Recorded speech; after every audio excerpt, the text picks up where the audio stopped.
about like my meet cute with AI and LxD and like the last 3-year journey that I've had with AI. But before I get into that, I wanted to start with a little bit of a secret, right? Which is that I was an AI skeptic.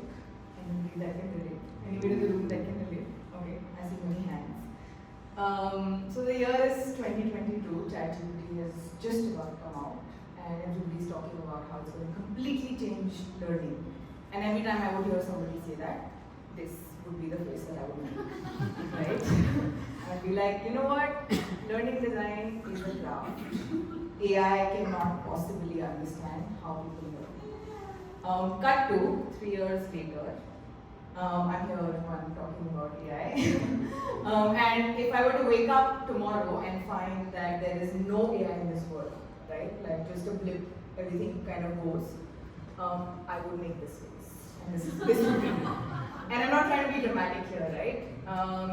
But what I've realized is that when I started, this was the question I was trying to answer, which is that, is AI better than me? Can AI do my job as a learning designer? Can it do my job better than I can, right? Those were some of the questions that were going on in my mind. And in essence, I was trying to answer AI versus me, and that was kind of the frame that I had in my mind. And I realized that I was looking at it all wrong. The question I needed to ask is, what can AI do for me, right? How can it help augment the work that I was doing? How can it make my life easier as a learning designer? So the equation was actually AI plus me, right? And that was kind of the shift that has happened for me in the last 2 years. And if there are 2 things that AI has enabled for me,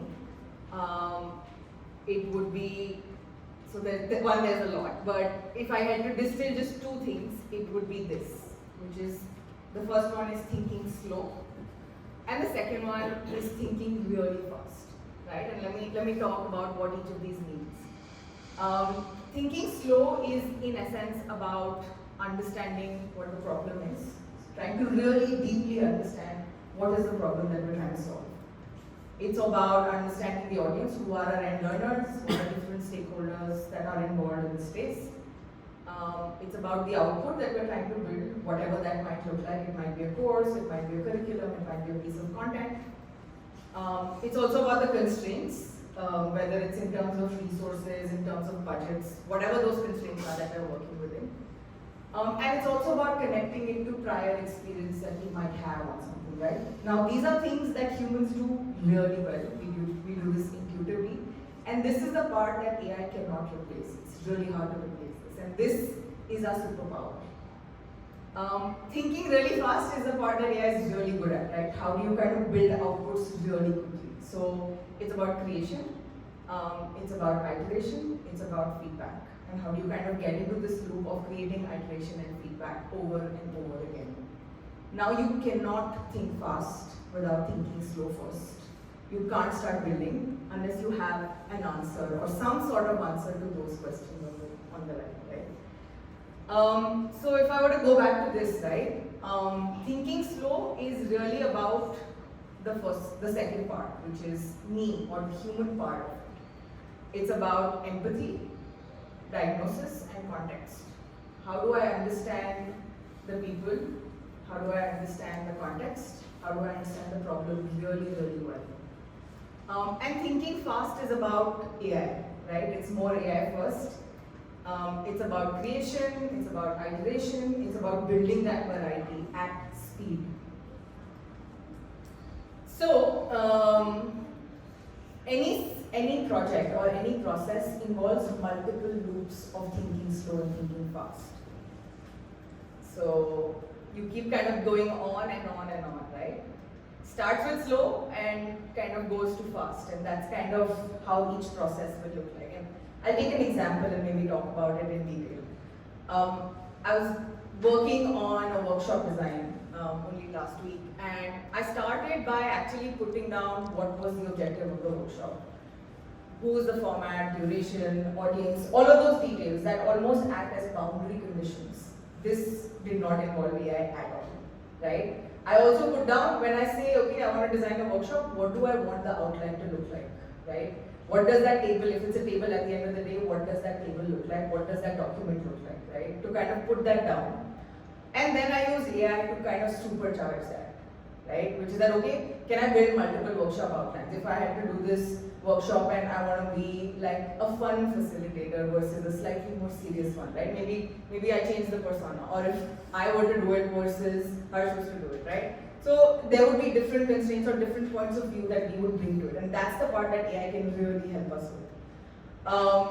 I then kind of went back to thinking slow, which is I used the outline that I liked, refined that, and I was like, okay, this is the slide template that I want to follow. I want one header, I want some body text, and I want an image. And or maybe there are 3 types of slides that I want. That's the part that is still thinking slow. And then I was like, okay, AI, help me craft the content, help me build like some sort of visuals for the slide. And then obviously the final edit, making sure that everything kind of fits and sits involved thinking slow.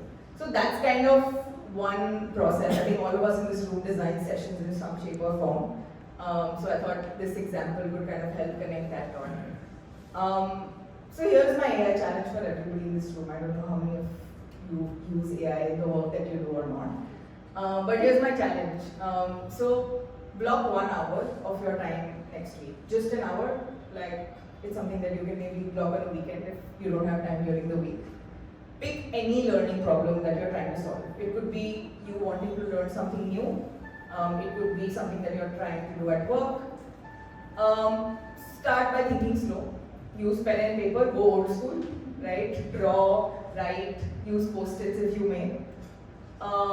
Once that's out of the way, you use AI to think fast. Pick any tool, it does not matter. Right? Don't get into the rabbit hole of picking the best tool.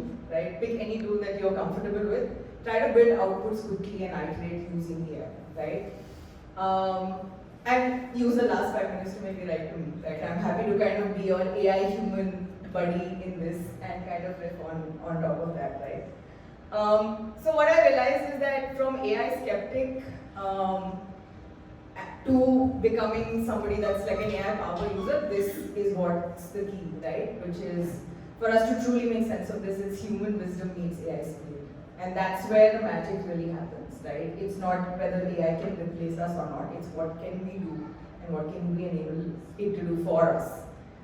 Think of it like your AI intern. So we started with this equation, but the actual equation is not this. It's actually this. Right?